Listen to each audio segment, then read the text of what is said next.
আমার YouTube channel see something say something এর পক্ষ থেকে বরাবরের মতো আমি ফিরোজ, টেক্সাস থেকে, যেখানে অন্যায়, অবিচার, জুলুম, হত্যা, খুন, রাহাজানি, মব সন্ত্রাস, সমস্ত অন্যায়ের বিরুদ্ধে আমি সোচ্চার আছি, সরব আছি। আপনারাও কথা বলুন, রেইজ ইউর ভয়েস। আজকে শুরু করব একটি গল্প দিয়ে।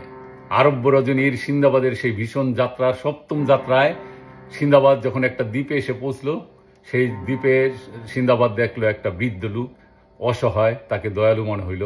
তারপর সেই লোকটা বলল, আমি তো অসহায়, আমি হাঁটতে পারি না, আমাকে একটু কাঁধে তুলে নাও, কাঁধে নিয়ে আমাকে আমার গন্তব্যে পৌঁছে দাও।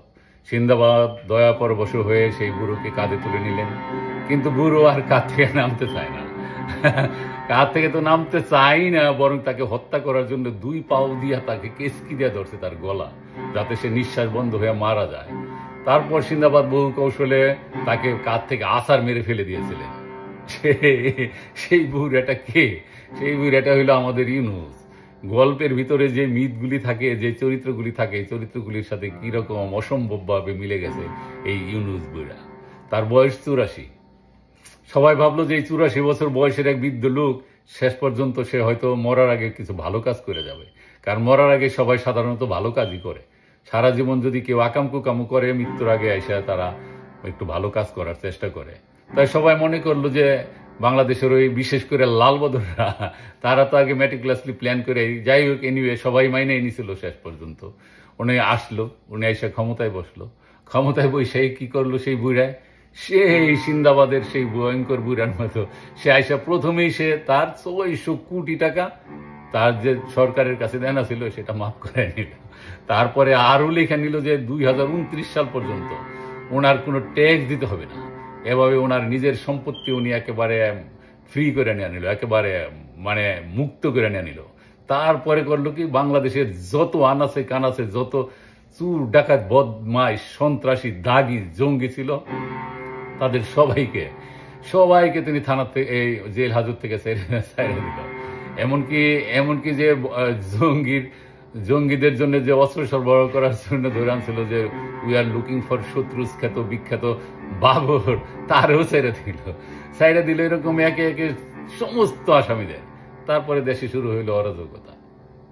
এই অরাজকতার গোলাপানিতে সে কি করলো, এদিকে মানুষ অরাজকতার ভিতরে বন্দি, আর ইউনুস এদিকে চুক্তি করতেছে আমাদের একমাত্র সমুদ্র বন্দরটা, তারপর আমাদের ওই পার্বত্য চট্টগ্রামের করিডোরটা বিদেশিদের হাতে তুলে দেওয়া।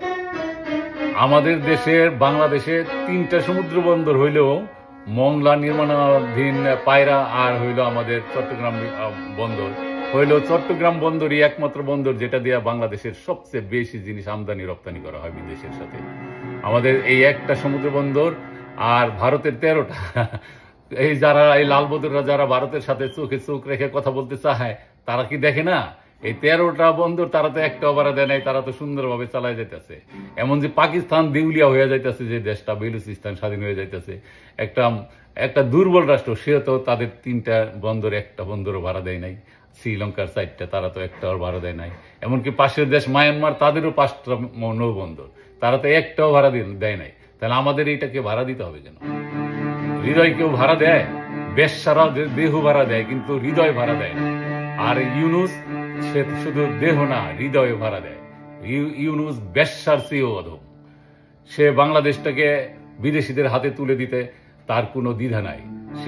সে সবকিছু, যা কিছু করে ক্ষমতার জন্য ওই বুড়ার মতো আঁকড়ে ধরে থাকবো। বিদেশিদের কাছে দরকার হলে নাকে খত দিয়ে দেশ বিক্রি করে দিয়েও থাকবো। এখন এই বিষয়ে আমাদের লালবদররা এখন আর এই বিষয়ে কোনো কথা বলে না। সে একটা কিংস পার্টি গঠন করছে, সেই কিংস পার্টির লোকজন তাকে আরো 5 বছর ক্ষমতায় রাখতে চায়। সে কি করে থাকে? তার কি অধিকার আছে যে 5 বছর ক্ষমতায় থাকে? আবার সে করে সংস্কার করার কোনো বৈধ অধিকার কি তার আছে? সে একজন অবৈধ দখলদার সরকার। যে কোনো সময় এই অবৈধ দখলদার ইউনুসকে বাংলাদেশের মাথা থেকে ঝেড়ে ফেলে দিতে হবে। তাকে ঝেড়ে ফেলে দেওয়া হবে, এটাই ইতিহাসের শিক্ষা, এবং এর কোনো নিতান্তর নাই। এই বাংলাদেশ ইউনুস দখলদার মুক্ত হোক, এই শুভকামনায় আজকের মতো এখানে শেষ করছি।